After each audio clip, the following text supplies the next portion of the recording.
জি, আমাদের সম্মানিত কয়েকজন বিশেষজ্ঞ, আইন বিশেষজ্ঞ সহ কয়েকজন বিশেষজ্ঞ উপস্থিত এখানে আছেন। সম্মানিত সাংবাদিক বন্ধুগণ, আপনারা জানেন যে আজকে আমরা এখানে আপনাদেরকে দাওয়াত দিয়েছি। গতকালকে বাংলাদেশের সচিবালয়ে দুইজন সম্মানিত মন্ত্রী, স্বরাষ্ট্রমন্ত্রী এবং আইনমন্ত্রী এবং একই সাথে বাংলাদেশ জাতীয় সংসদের সরকার দলের চিফ হুইপ, এই তিনজন একটি সংবাদ সম্মেলন করেছেন। সেই সংবাদ সম্মেলনে ওনারা কিছু বিষয় অবতারণা করেছেন, আলোচনা করেছেন, জাতির সামনে তুলে ধরেছেন। যে বিষয়গুলো নিয়ে তারা আলোচনা করেছেন সেগুলো কিছুটা সংসদের সাথে রিলেটেড, সংসদে এগুলো আলোচনা হয়েছে, একই বিষয় এখানে এনেছেন। আর এর বাইরেও কিছু বিষয় তারা এখানে আলোচনা করেছেন। তাদের আলোচনার মধ্যে ছিল মূলত বিগত যে সরকার ছিলেন, অন্তর্বর্তীকালীন সরকারের সময় যে সংস্কার প্রস্তাব রেডি করেছিলেন, জুলাই জাতীয় সনদ হয়েছিল, স্বাক্ষর হয়েছিল, পরবর্তীতে গণভোট হয়েছে এবং একই সাথে জাতীয় সংসদের নির্বাচন সহ যে বিষয়গুলো হয়েছিল, এই সব সামগ্রিক বিষয়গুলো নিয়েই গত অধিবেশনে, অর্থাৎ জাতীয় সংসদের প্রথম অধিবেশনে যে সমস্ত সিদ্ধান্তগুলো হয়েছিল, যে সমস্ত বিষয়ে আলোচনা হয়েছে, এই সমস্ত বিষয়ে তাদের অবস্থানটা তারা তুলে ধরেছে। সেই আলোচনায় গিয়ে তারা এমন কথা কিছু বলেছেন যেগুলো আমরা মনে করি সঠিক নয়, সেটা যথার্থভাবে উপস্থাপিত হয়নি এবং এই বিষয়ে দেশবাসীর মধ্যে বিভ্রান্তি এবং ভুল বোঝাবুঝির সুযোগ আছে।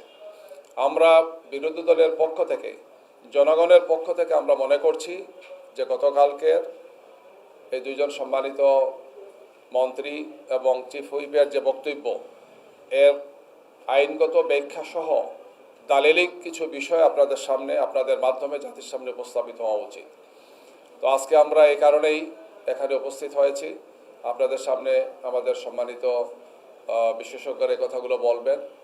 আজকের এই সংবাদ সম্মেলনে আমাদের মধ্যে উপস্থিত আছেন জনাব জাহিদুর রহমান, মিডিয়া বিভাগের, এবং জনাব অলিউল্লাহ নুমান। এছাড়াও এখানে উপস্থিত আছেন বাংলাদেশ সুপ্রিম কোর্টের সম্মানিত সিনিয়র আইনজীবী জনাব অ্যাডভোকেট শিশির মনির। এখানে উপস্থিত আছেন বাংলাদেশ সুপ্রিম কোর্টের আইনজীবী জনাব ব্যারিস্টার নাজিব মোমেন, জাতীয় সংসদের সম্মানিত সদস্য, ব্যারিস্টার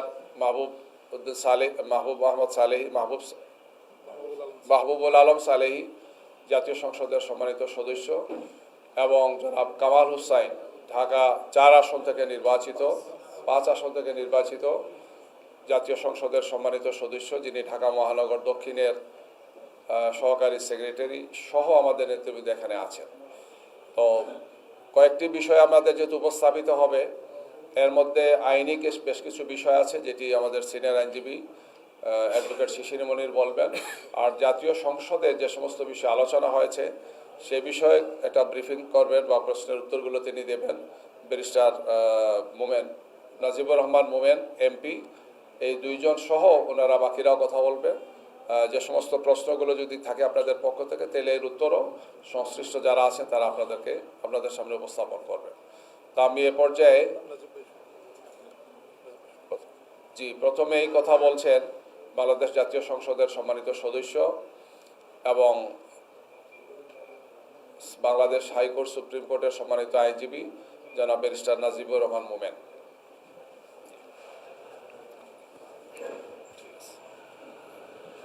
আলহামদুলিল্লাহ, সাল্লাতু ওয়াসসালামু আলা রাসূলিল্লাহ। প্রিয় সাংবাদিক বন্ধুগণ, আপনারা জানেন বিগত অন্তর্বর্তীকালীন সরকারের আমলে সংস্কারের অংশ হিসাবে যে 133টি অধ্যাদেশ জারি করা হয়েছিল, সেই 133টি অধ্যাদেশের ভাগ্য কী হবে সেটা নির্ধারণ করার জন্য সংসদের প্রথম অধিবেশনে একটি বিশেষ কমিটি গঠন করা হয় এবং গত 10 তারিখে এই সময়টি সংবিধানের 93(2) অনুচ্ছেদে যে 30 দিনের বাধ্যবাধকতার কথা বলা হয়েছে, এই অধ্যাদেশগুলি উত্থাপনের পরে সেটা সময় পার হয়ে যায়। এর মধ্যে এই সংসদে 133টি অধ্যাদেশের মধ্যে 117টি অধ্যাদেশ, 110টি অধ্যাদেশকে হুবহু কিংবা সংশোধিত আকারে পাশ করা হয়েছে, 7টি অধ্যাদেশকে রহিত করা হয়েছে, বাকি 16টি অধ্যাদেশকে ল্যাপস করা হয়েছে, অর্থাৎ এগুলা সংসদে উপস্থাপিতই হয়নি। এই যে প্রক্রিয়াটা ছিল, এই প্রক্রিয়াটার সাথে শুরু থেকেই বিশেষ কমিটির সদস্য না হলেও বিশেষ কমিটির বিশেষ আমন্ত্রণে গেস্ট হিসাবে আমি সেখানে মতামত রাখতে পেরেছি এবং সংসদে এই বিষয়গুলো আমার প্রত্যক্ষ অবজার্ভ করার সুযোগ হয়েছে, অংশগ্রহণ করার সুযোগ হয়েছে। আমি নিজেকে সৌভাগ্যবান নাকি দুর্ভাগ্যবান মনে করব বুঝছি না। সৌভাগ্যবান এই অর্থে যে এইগুলা জনগণের পক্ষ থেকে যে কনসার্নগুলো ছিল আমার সামর্থ্য অনুযায়ী কিছুটা তুলে ধরার চেষ্টা করেছি। দুর্ভাগ্য যেটা, গত ফ্যাসিবাদ সরকারের বিদায়ের পরে জনগণ সংস্কারের জন্য, আইনের শাসন নিশ্চিত হওয়ার জন্য যে বিষয়গুলোতে জোর দিয়েছিল, জনগণের গত 16টি বছর যারা ফ্যাসিবাদের কবলে নির্যাতিত ছিল তাদের যেই বিচার পাওয়ার যে বিষয়গুলো ছিল, আইনের শাসন প্রতিষ্ঠা হওয়ার জন্য স্বাধীন সার্বভৌম বলবো না, স্বাধীনই বলতে হবে, স্বাধীন বিচার বিভাগ এর অংশ হিসাবে বিচার বিভাগের সেপারেট সচিবালয় প্রতিষ্ঠা করার যে বিষয়টি ছিল, এই সমস্ত বিষয়কে একে একে ল্যাপস করে দেওয়া হয়েছে, রহিত করে দেওয়া হয়েছে। এর মাধ্যমে জনগণের আশা আকাঙ্ক্ষা সংস্কারের বিষয়গুলোকে আন্ডারমাইন করা হয়েছে, ধূলিসাৎ করে দেওয়া হয়েছে। এই বিষয়গুলা একেবারে কাছে থেকে দেখা, এটাকে দুর্ভাগ্যই বলতে হচ্ছে। এক্ষেত্রে প্রসিডিউরাল যে বিষয়গুলা নিয়ে গতকালকে প্রশ্ন উঠেছে, আমরা নাকি অযৌক্তিকভাবে ওয়াকআউট করেছি, এ বিষয়ে পরে আসবো। আমরা 2বার এই অধ্যাদেশগুলো নিয়ে ওয়াকআউট করেছি, শেষের দিন করেছি এবং তার আগে আরেকদিন করেছি। এটা বলা হয়েছে সকল বিষয়ে বিশেষ কমিটিতে আলোচনা হয়েছে, বিশেষ কমিটিতে যেভাবে আলোচনা হয়েছে ঠিক সেভাবেই বিলগুলো একের পর এক উত্থাপিত হয়েছে, ল্যাপস হয়েছে কিংবা সংশোধিত আকারে উত্থাপিত হয়েছে। আমি আপনাদেরকে দেখাবো বিশেষ কমিটিতে যেভাবে আলোচনা হয়েছিল সেটাকে তারা আমাদের সাথে যে জেন্টলম্যান অ্যাগ্রিমেন্ট সেখানে হয়েছিল, যে বিষয়গুলোতে কোনো ডিসপিউট নেই সেগুলো কোনো রকম আলোচনা ছাড়াই আমরা সমর্থন করব, বিলগুলো পাস হয়ে যাবে। যে সমস্ত বিষয়ে ডিসপিউট রয়েছে আমরা নোট অফ ডিসেন্ট দিয়েছিলাম, সেগুলোর বিষয়ে বিস্তারিত আলোচনা হবে। এই যে আমাদের একটা অ্যাগ্রিমেন্ট ছিল এটা ওনারা ভঙ্গ করেছে। এরপরে বলা হচ্ছে যে আমরা সংসদের বাইরে এসে, সংসদের ভিতরে কথা বলার সুযোগ দেওয়ার পরেও সংসদের বাইরে এসে আমরা অনেক কথা বলেছি। আমরা যেটা দেখাবো, সংসদে আমাদেরকে কথা বলতে দেওয়া হয়নি বলেই বাইরে এসে এই বিষয়গুলো আমরা রেজ করেছি। এইগুলো জনগণের সাথে অত্যন্ত স্পর্শকাতর ইস্যু।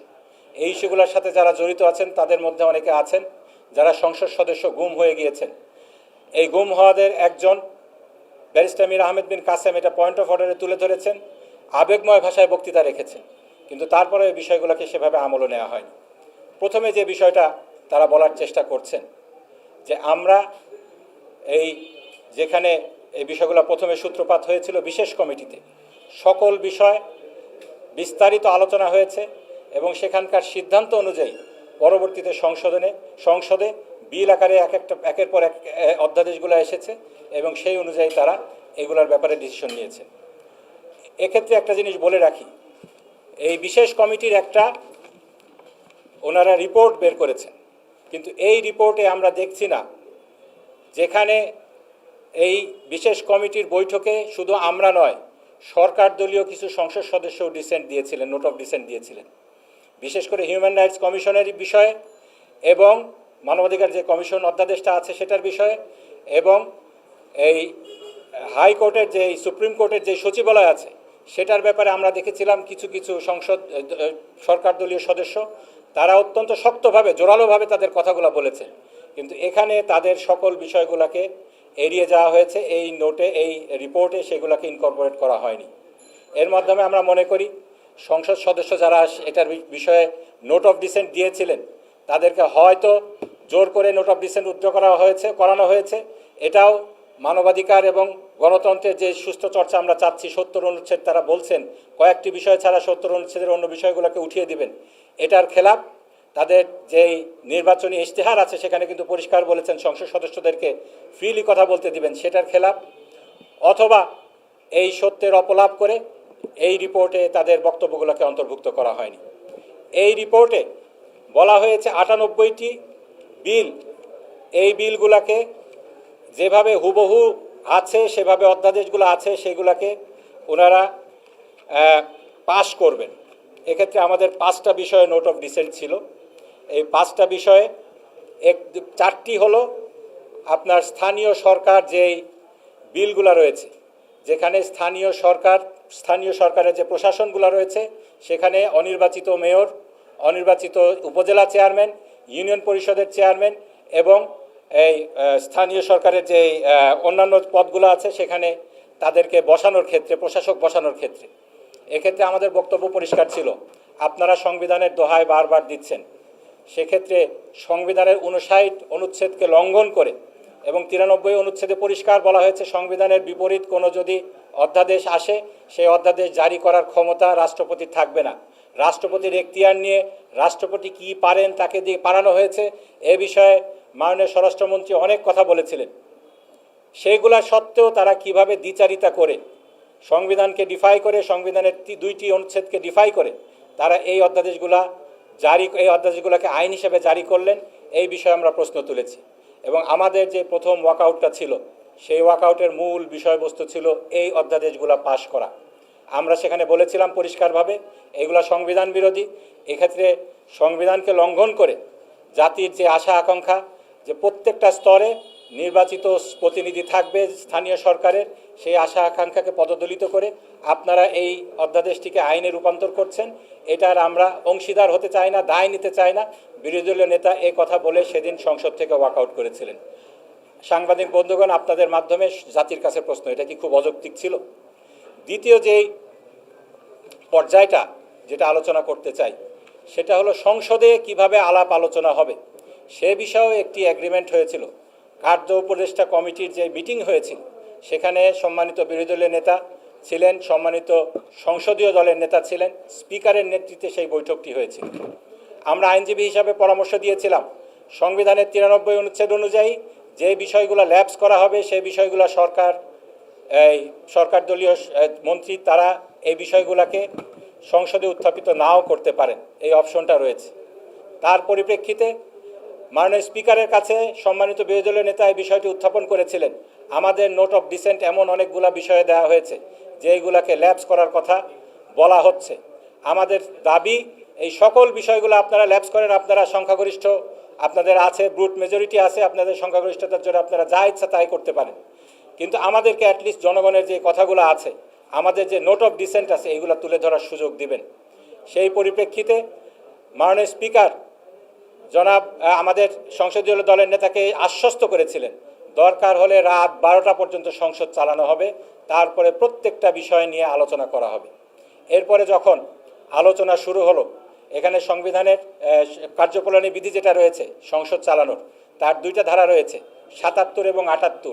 77 হলো ফার্স্ট রিডিংয়ের ব্যাপারে আর 78 হলো সেকেন্ড রিডিংয়ের ব্যাপারে। আমরা দেখলাম ফার্স্ট রিডিংয়ের ব্যাপারে যেটা বলা হয়েছে, এক্ষেত্রে বিল উত্থাপনের সময় যখন অনুমতি প্রার্থনা করা হয় তখন কারো যদি আপত্তি থাকে তাকে 2 মিনিট স্পিকার সুযোগ দেন এই আপত্তিটা তুলে ধরার জন্য। আর 78 বিধিতে সেক্ষেত্রে এই বিলের উপরে বিস্তারিত নীতি নির্ধারণী আলোচনা হয়, ডিবেট হয়। এক্ষেত্রে যারা পার্টিসিপেট করেন তাদেরকে একটু বেশি সময় দেওয়া হয়। আমরা শুরুতে দেখলাম যখন মানবাধিকার কমিশনের অধ্যাদেশটা নিয়ে আলোচনা শুরু হলো তখন স্পিকার আমাদের যে কলিগ রয়েছেন হাসনাত আবদুল্লাহ তাকে মাত্র 2 মিনিট সময় দিলেন। সেক্ষেত্রে আমরা দাঁড়িয়ে প্রতিবাদ করি। মাননীয় বিরোধী দলের নেতা বলেন যে আমাদেরকে বলা হয়েছিল পর্যাপ্ত সময় দেওয়া হবে, যেখানে সরকারি দলীয় সদস্যগণ ঘন্টার পর ঘন্টা সময় পাচ্ছেন তাদের পজিশনটাকে জাস্টিফাই করার জন্য। আমাদেরকে মাত্র যদি 2 মিনিট সময় দেওয়া হয়, এর বেশি সময় দেওয়া না হয়, তাহলে আমাদের পজিশনটাকে জাস্টিফাই করা, জনগণের কথা তুলে ধরা এটা সম্ভব হবে না। তার পরিপ্রেক্ষিতে আমরা দেখেছি আমাদের পরবর্তীতে যারা বিভিন্ন বিষয়ে আপত্তি উত্থাপন করেছেন 10 মিনিট করে সময় দিয়েছেন। আমরা আমাদের কথাগুলোকে তুলে ধরার চেষ্টা করেছি। এক্ষেত্রে যখন শেষের দিকে এসে একটা সমস্যার সৃষ্টি হলো, আমরা যখন দেখলাম যে সকল বিষয়গুলো আলোচনা হচ্ছে না, তখন আমরা পয়েন্ট রেজ করেছি। এক্ষেত্রে অনেকগুলো বিষয় ছিল, আমি সংক্ষেপে বলার চেষ্টা করছি। যে একটা ছিল যে এই রিপোর্টে যেভাবে বলা হয়েছে সেভাবে ওনারা বিলগুলোকে উত্থাপন করেননি। এখানে 4টা ভাগে বিলগুলোকে ভাগ করা হয়েছে। প্রথম ভাগ যেগুলা অ্যাজ ইট ইজ পাস হয়ে যাবে, দ্বিতীয় ভাগে বলা হয়েছে সংশোধিত আকারে যেগুলো পাস হবে, তৃতীয় ভাগে বলা হয়েছে যেগুলোকে উঠানো হবে না, ল্যাপস করা হবে। চতুর্থ ভাগে বলা হয়েছে যেগুলোকে রহিত করা হবে। দ্বিতীয় ভাগের বিষয়গুলা সকলগুলা সংসদে উত্থাপিত হওয়ার কথা ছিল, কিন্তু পুলিশ সংস্কার যে অধ্যাদেশ, পুলিশ সংস্কারিত না, পুলিশ কমিশন অধ্যাদেশ যেটা ছিল সেটা দ্বিতীয় লিস্ট অর্থাৎ সংশোধিত আকারে উত্থাপিত হওয়ার সেই লিস্টে ছিল, কিন্তু এটাকে উত্থাপন করা হয়নি। এক্ষেত্রে আরও যে অনিয়মগুলো হয়েছে, প্রথম দিন যখন এই বিলগুলা কিভাবে উত্থাপিত হবে সেটার ব্যাপারে আইনমন্ত্রী বলছিলেন এই যেই ডকুমেন্টগুলো আছে এইগুলাকে যদি ছাপাইতে হয় তাহলে 12 লক্ষ টাকা খরচ হবে। সুতরাং আমরা সকল কিছু ওয়েবসাইটে দিয়ে দেব, আপনারা দেখে নিয়ে আপনাদের যেই আপত্তিগুলো আছে সেগুলো উত্থাপন করবেন। তার পরিপ্রেক্ষিতে স্পিকার রুলিং দিয়েছিলেন না, এটা হবে না।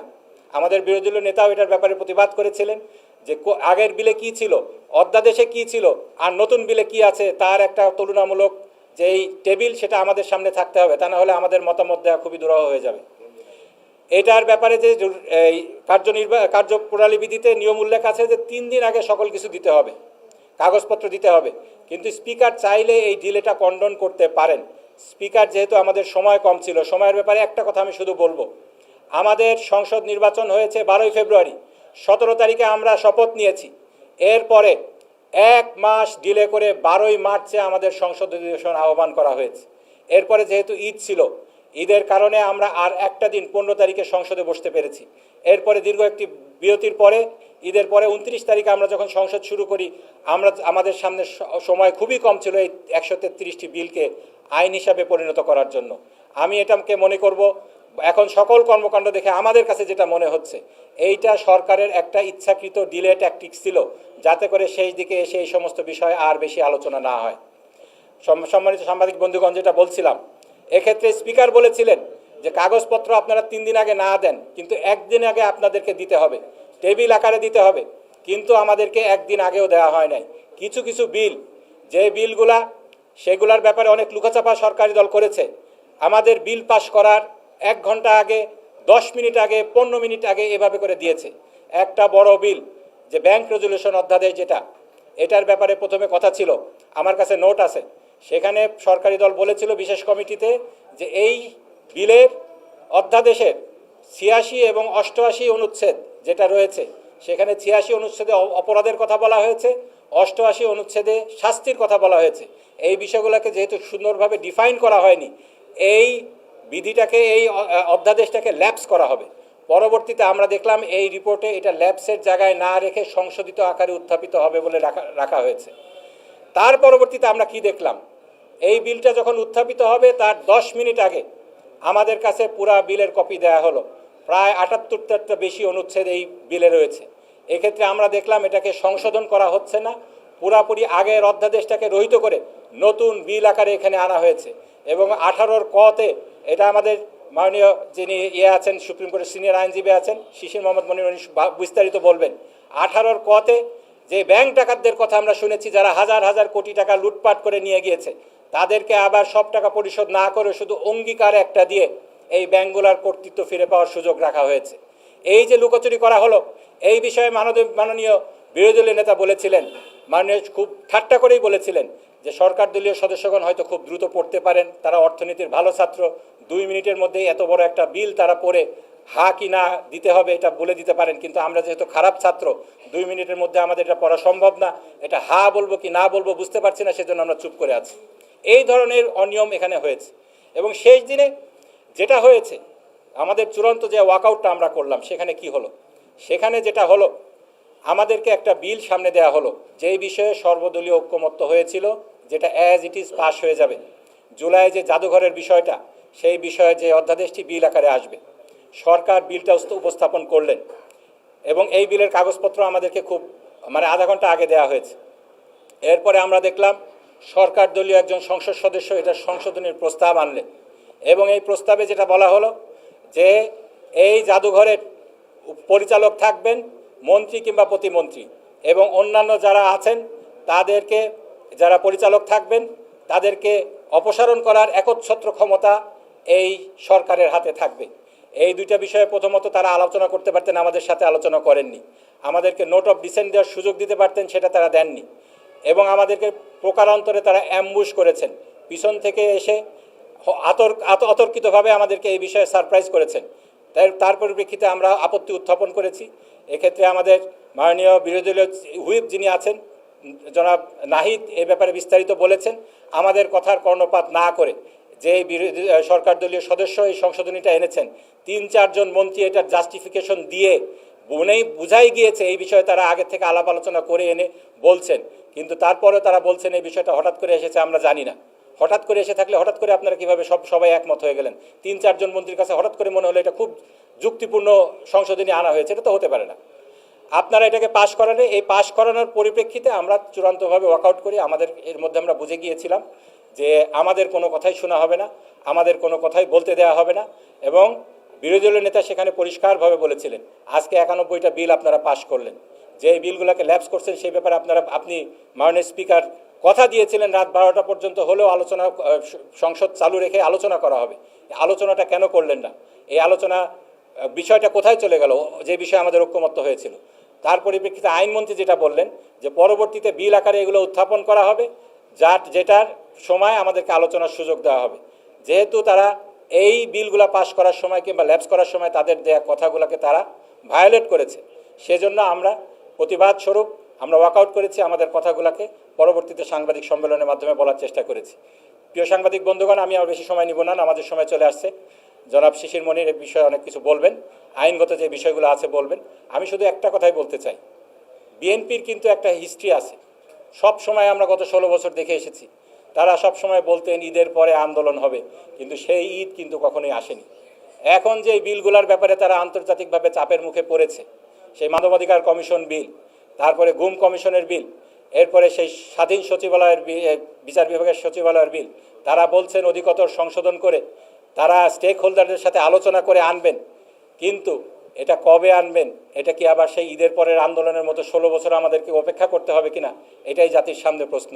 আমাদের সেই জাতির মেরামতের কাজ, নতুন বন্দোবস্তের যে বিষয়ে জনগণ বিপ্লব করেছে, গণ অভ্যুত্থান করেছে, তাদের ম্যান্ডেট দিয়েছে গণভোটের মাধ্যমে, সেটার বাস্তবায়ন আমরা দেখছি সুদূর পরাহত। সেজন্য জনগণ যদি তাদের অধিকার বাস্তবায়ন করার জন্য সংসদের উপর আস্থা হারিয়ে রাস্তায় নেমে আসে, সেজন্য জনগণকে দায় দিতে পারবেন না। এর জন্য সরকার দলীয় সংসদ সদস্যদেরকেই দায় নিতে হবে, এই গভর্নমেন্টকেই দায় নিতে হবে। আমি আমার কথা আর লম্বা করছি না। আমি এখন জনাব Shishir Monir, senior advocate, Bangladesh supreme court, ওনাকে যে আইনগত বিষয়গুলো তুলে ধরা হয়েছে গতকালকের সাংবাদিক সম্মেলনে, সেই বিষয়ে কথা বলার জন্য অনুরোধ জানাচ্ছি।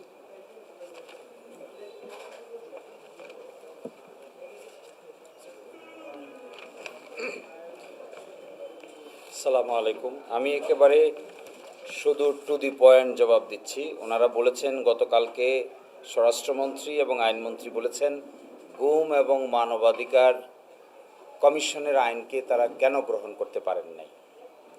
এর পিছনে 1 নম্বর কারণ দিয়েছেন যে গুম অধ্যাদেশে গুমের যে ডেফিনেশন আর ইন্টারন্যাশনাল ক্রাইমস ট্রাইব্যুনাল অ্যাক্টের এনফোর্স ডিসঅ্যাপিয়ারেন্স বা গুমের যে ডেফিনেশন, দুইটা একটা আরেকটার সাথে ম্যাচ করে যায়, এই জন্য তারা এই আইন বাদ করছেন। This is a false statement. এটা আইনগতভাবে কোনো সঠিক কথা নয়, কারণ ইন্টারন্যাশনাল ক্রাইমস ট্রাইব্যুনাল অ্যাক্টের গুমের সংজ্ঞা হিসেবে আছে ক্রাইম এগেনস্ট হিউম্যানিটি, অর্থাৎ এই ক্রাইম এগেনস্ট হিউম্যানিটির কতগুলো সাব ক্যাটাগরি আছে। এই সাব ক্যাটাগরির ভিতরে একটা ক্যাটাগরি হলো এনফোর্স ডিসঅ্যাপিয়ারেন্স, যাকে বলা হয় গুম। এবং সেটা যদি হইতে হয় তাহলে দেখাইতে হবে ওয়াইড স্প্রেড এবং সিস্টেমেটিক ওয়েতে হচ্ছে, তখনই শুধুমাত্র আন্তর্জাতিক অপরাধ ট্রাইব্যুনালের বিচার্য বিষয় হবে।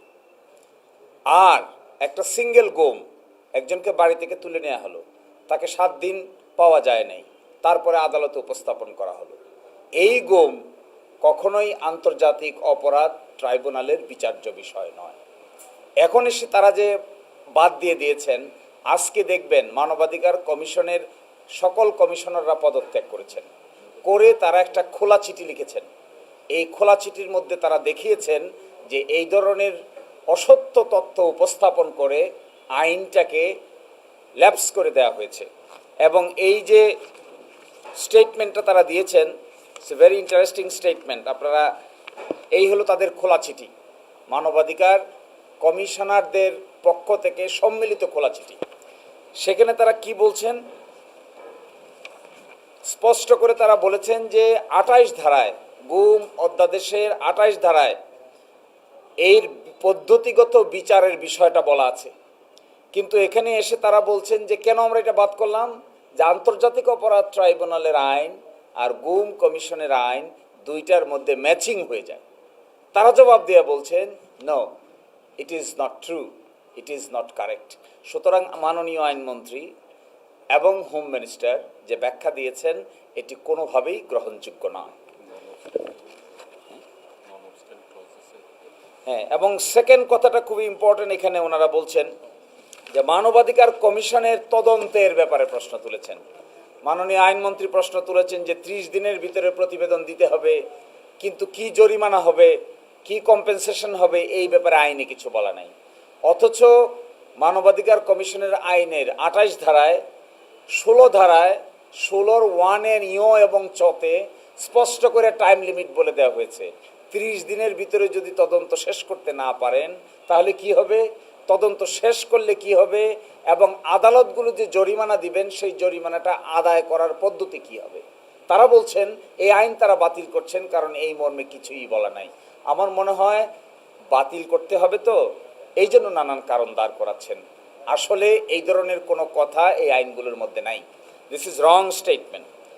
আরেকটা ইম্পর্টেন্ট কথা, গণভোট অধ্যাদেশ এই প্রথম আমরা দেখলাম মাননীয় স্বরাষ্ট্রমন্ত্রী স্বীকার করেছেন, অ্যাডমিশন করেছেন। উনি বলেছেন গণভোটের প্রস্তাব, আমি কোট করছি ওনাকে, গণভোটের প্রস্তাব করেছিলাম আমিই করেছিলাম, রাষ্ট্রপতির আদেশ তো জারি করতে পারেন না।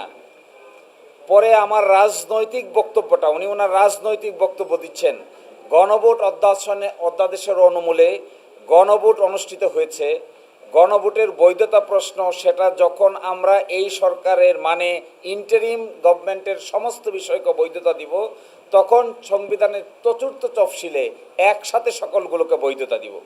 এবং তারা বলছেন এটা তো ফ্যাক্টাম ভ্যালিড, এটা ঘটনাক্রমে সিদ্ধ, আদেশ জারি হয়েছে, গণভোট অনুষ্ঠিত হয়েছে, সেটার বৈধতা আছে। এখন আমরা বলছি যদি ফ্যাক্টাম ভ্যালিড হয়, বৈধতা আছে এই কথা বলেন, তাহলে এখন আপনাদের উপর দায়িত্ব হলো বাস্তবায়ন করা।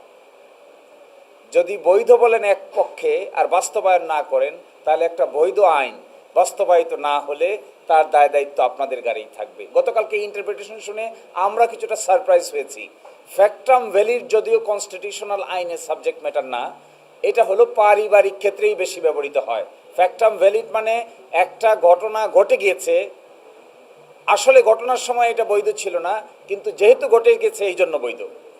তো গণভোট হয়ে গেছে, আগে বলছেন অবৈধ, গণভোট হয়ে যাওয়ার পরে এখন তার অবৈধ হওয়ার সুযোগ নাই, বৈধ। ওনারা বলছেন ফ্যাক্টাম ভ্যালিড হয়েছে, তাহলে আমরা এক্সপেক্ট করব আপনারা এখন এটাকে বাস্তবায়ন করবেন।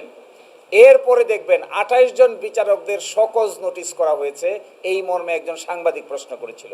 ওনারা জবাব দিয়েছেন দুইটা, যে বিচারকরা নাকি কোচিং সেন্টারে কোচিং নেবেন এই জন্য অ্যাডভার্টাইজমেন্ট দিচ্ছেন, আরেকটা বলেছেন বিচারকরা ফেসবুকে বিভিন্ন স্ট্যাটাস দিচ্ছেন এই জন্য তাদেরকে শৃঙ্খলা বিধি ভঙ্গ হচ্ছে মর্মে সকজ করা হয়েছে। আমরা সেই সকজ নোটিশটা জোগাড় করেছি। এই সকজ নোটিশটা জোগাড় করে দেখা গেছে এখানে কোচিং সেন্টারে কোচিং নিচ্ছেন বিচারকরা এই মর্মে কিছুই নেই। এই সেই সকজ নোটিশ। এই সকজ নোটিশে কি আছে, ফেসবুকে কোনো মন্তব্য করছেন, কে কি মন্তব্য করছেন, কিংবা ক্লোজ হোয়াটসঅ্যাপ গ্রুপে কে কার সাথে কি কথা বলছেন, এই জন্য তাদেরকে শৃঙ্খলা বিধি ভঙ্গ হয়েছে মর্মে নোটিশ করেছেন। অথচ যে আইনে ভঙ্গ হয়েছে বলবে নোটিশ করেছেন এই আইন বর্তমানে নাই। অর্থাৎ বিচারকদের শৃঙ্খলা বিধি 2017 এইটা সুপ্রিম কোর্ট জাজমেন্টের মাধ্যমে বাতিল করে দিয়েছে। কি অবস্থা দেখেন, একটা সরকার, একটা মন্ত্রণালয় আইন যে নাই তাও জানে না, সকস করে দিছে ওই আইনের কথা বলে। সুপ্রিম কোর্ট রায় দিয়ে বলেছে this law is unconstitutional. Supreme court article 116কে অসাংবিধানিক ঘোষণা করে দিয়েছে। তারা বলেছেন কি দেখেন ল্যাঙ্গুয়েজটা কি, নিয়ন্ত্রণকারী কর্তৃপক্ষ বা উপযুক্ত কর্তৃপক্ষের কোনো সিদ্ধান্তের বিষয়ে কোনো বিরূপ মন্তব্য বা ব্যক্তিগত মন্তব্য করা যাবে না। তো নিয়ন্ত্রণকারী কর্তৃপক্ষকে আইন মন্ত্রণালয়, সুপ্রিম কোর্ট বলে দিয়েছে ন, নিয়ন্ত্রণকারী কর্তৃপক্ষ হলো সুপ্রিম কোর্ট। এবং আর কে উপযুক্ত কর্তৃপক্ষকে, উপযুক্ত কর্তৃপক্ষ আগের বিধিতে ছিল আইন মন্ত্রণালয়, কিন্তু বাংলাদেশের সুপ্রিম কোর্ট ওই বিধিটাকেই অসাংবিধানিক ডিক্লেয়ার করে দিয়েছে। ফলে বিচারকদের সকস করার যে জবাব তারা দিয়েছেন, আমার মনে হয় একেবারেই সামান্য কমন সেন্সের অভাব দেখা দিয়েছে। এরপরে প্রশ্ন তুলেছেন বিচারকদের স্বাধীনতার ব্যাপারে। আমাদের আইনমন্ত্রী বলেছেন যে একজন সহকারী জজকেও তারা ট্রান্সফার করতে পারেন না হাইকোর্টের অনুমতি ছাড়া। আর আমাদের স্বরাষ্ট্রমন্ত্রী সাহেব বলেছেন বিচারক যাদের স্বাধীন বলছে, এটার একটু ব্যাখ্যা বলি। সংবিধানে যাইয়া দেখবেন আর কি বিচার কাজ পরিচালনায় বিচারকরা স্বাধীন? বিচার কাজ পরিচালনা করা ছাড়া আর কোনো কাজে কি স্বাধীন? শুধু বিচার কাজ পরিচালনা করায় নাকি তারা স্বাধীন? এই হলো তাদের আন্ডারস্ট্যান্ডিং। আর কোনো কাজে স্বাধীন বলছে নাকি? মানে সংবিধানকে আর কোনো কাজে স্বাধীন বলছে? এই প্রশ্ন করছেন ওনারা। এর প্রেক্ষিতে আমাদের জবাব হলো, নিম্ন আদালতের বিচারকদের বদলি, পদোন্নতি, ছুটি, শৃঙ্খলা সবকিছু ন্যস্ত থাকবে সুপ্রিম কোর্টের উপরে। অধস্তন আদালতের বিচারকদের বদলিও করতে পারবেন না, ছুটিও দিতে পারবেন না, পদোন্নতিও দিতে পারবেন না, শৃঙ্খলাজনিত কোনো পদক্ষেপও নিতে পারবেন না। শুধু পারবে হইল সুপ্রিম কোর্ট। এই জন্যই সুপ্রিম কোর্ট সচিবালয়। কিন্তু তারা বলছেন, তারা এই কথা কেন বলছেন যে বিচার কার্যে স্বাধীন? স্বাধীনতা বলতে কি বোঝায়? এই ব্যাপারে মাজদার হোসেন কেস থেকে বাংলাদেশে 17টা ডিসিশন আছে। সেই ডিসিশনগুলোতে সুপ্রিম কোর্ট বলে দিয়েছে স্বাধীনতা অর্থ শুধুমাত্র বিচার কার্যের স্বাধীনতা নয়, স্বাধীনতা অর্থ সিকিউরিটি অফ টেনিওর। তাদের যে চাকরি আছে তারও স্বাধীনতা লাগবে। ডানে বামে যা ইচ্ছা তাই করবেন, তাহলে স্বাধীন থাকতে পারবে না। আবার বলেছেন স্বাধীনতা অর্থ হলো তাদের স্যালারি এবং ফাইন্যান্স, এইখানেও স্বাধীনতা লাগবে। আরেকটা স্বাধীনতা বলছেন, স্বাধীনতা অর্থ হলো ইনস্টিটিউশনাল ইন্ডিপেন্ডেন্স, সুপ্রিম কোর্টের বিচার বিভাগীয় স্বাধীনতা, এটাও থাকতে হবে। এগুলো কোনো কিছু যদি না থাকে, শুধুমাত্র বিচার কার্যে স্বাধীনতা থাকে, এইটাকে বিচার বিভাগের স্বাধীনতা বলা হয় না। বিচার বিভাগের স্বাধীন হতে হলে টেনিউরের স্বাধীনতা লাগবে। আপনি যখন মনে চায় যাকে ইচ্ছা তাকে আপনি ট্রান্সফার করবেন, তাহলে স্বাধীনতা হবে কোথা থেকে? আপনার বিরুদ্ধে রায় দিলে আপনি বান্দরবন পাঠিয়ে দিবেন, তাহলে স্বাধীনতা হবে কি করে? আপনার বিরুদ্ধে পক্ষে রায় দিলে আপনি প্রমোশন দিবেন, তাহলে স্বাধীনতা হবে কি করে? এই জন্য ওনারা ব্যাখ্যা দিচ্ছেন শুধুমাত্র বিচার কার্য পরিচালনা নাকি স্বাধীনতা। This is wrong interpretation, this is incorrect interpretation. Correct interpretation is independence in all senses, institutional senses, financial senses, also টেনিউরের দিক থেকে। আর লাস্ট কথাটা হলো, এটা খুব ইন্টারেস্টিং দেখবেন, ওনারা পুলিশ কমিশন অধ্যাদেশটাকে ল্যাপস করে দিয়েছেন। প্রথম এনেছিলেন যে এটার মধ্যে একটা পরিবর্তন আনবেন। পরিবর্তন কি আনবেন? ইন্সপেক্টর জেনারেল অফ পুলিশ কিভাবে নিয়োগপ্রাপ্ত হবে এই ব্যাপারে সার্চ কমিটি হবে। সরকার বলছে আমরা সার্চ কমিটি চাই না, সরকার নিয়োগ দিবে। এইটাকে অ্যামেন্ডমেন্ট করে সংসদে পাশ হবে মর্মে তারা প্রস্তাব করেছেন, কিন্তু লাস্টে এসে এটিকে ল্যাপস করে দিয়েছেন। আমরা মনে করি আইনগত যে ব্যাখ্যা বিশ্লেষণগুলো দেওয়া হচ্ছে এগুলো সঠিক না হলে এইভাবে উপস্থাপন করাটা উচিত না। দেশে তো আরও আইন জানা লোক আছে, দেশে সিনিয়র লোকেরা আছে, দেশে বিচারকেরা আছে, দেশে আইন কানুন ব্যাখ্যা বিশ্লেষণ করার বহু মানুষ আছে। যদি এই ব্যাপারে ভ্যাগ থাকে, অস্পষ্টতা থাকে, তাদের সাথে কনসাল্ট করে নেওয়া যায়, আলোচনা করে নেওয়া যায়। কিন্তু এইভাবে ভুল ব্যাখ্যা দিয়ে মানুষের সামনে বিচার বিভাগকে হেয় করারও কোনো দরকার নাই। একই সাথে বিচারকদেরকে অযথা নোটিশ পাঠানোরও কোনো দরকার নাই। গুম কমিশন আইন এবং মানবাধিকার কমিশন আইনের বিরুদ্ধেও এই ধরনের কথা বলার কোনো প্রয়োজন আছে বলে আমাদের কাছে মনে হয় না। দেখুন, খুব ইন্টারেস্টিং, গুমের ডেফিনেশনটা যে দুই জায়গায় দুই রকম, এইটা বুঝতে তাদের অসুবিধা হচ্ছে। আজকে জানেন আজকে কি হয়েছে? আজকে এই আইন পাশ হওয়ার পরে আজকে যদি একটা লোক গুম হয় তাহলে সে ট্রাইব্যুনালও যেতে পারবে না, ট্রাইব্যুনালের বাইরে কোনো আইনও নেই।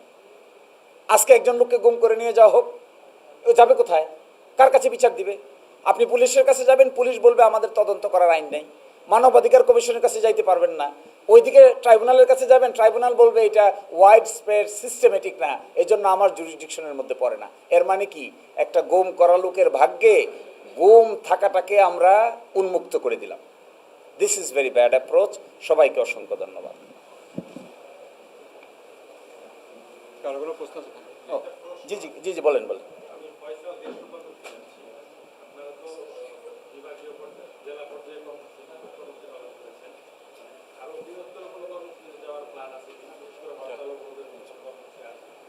এটার জবাব জুবায়ের ভাই দিবে। আইন রিলেটেড কোনো প্রশ্ন থাকলে বলবেন। আমরা পর্যায়ক্রমে বলেছি যে আমাদের শীর্ষ নেতৃবৃন্দ বসেছিলেন, বসে সপ্তাহব্যাপী কর্মসূচি ঘোষণা করেছিলেন, যেটি আজকে জাতীয় সেমিনারের মাধ্যমে শেষ হলো। আবারও বসবেন শীর্ষ নেতৃবৃন্দ। আমরা আমাদের দাবি আদায়ের জন্য জনগণকে সাথে নিয়ে আমরা সর্বোচ্চ আন্দোলন করবো ইনশাল্লাহ। সেটা আপনারা যথাসময় জানবেন। যে বিষয়গুলো আসছে সংসদ অথবা সংবিধান সম্পর্কিত, আইন সম্পর্কিত কিছু থাকলে আপনারা প্রশ্ন করতে পারেন। একটা কথা মিস হয়ে গেছে, আমি শুধু বলি, ব্যাংক রেজলিউশন অধ্যাদেশ 18 ক-কে তারা সংযুক্ত করেছেন। আগে ছিল সেকশন 18, এখন যোগ করেছেন 18 ক। 18 ক যুক্ত করে এই যে 5টা ব্যাংক,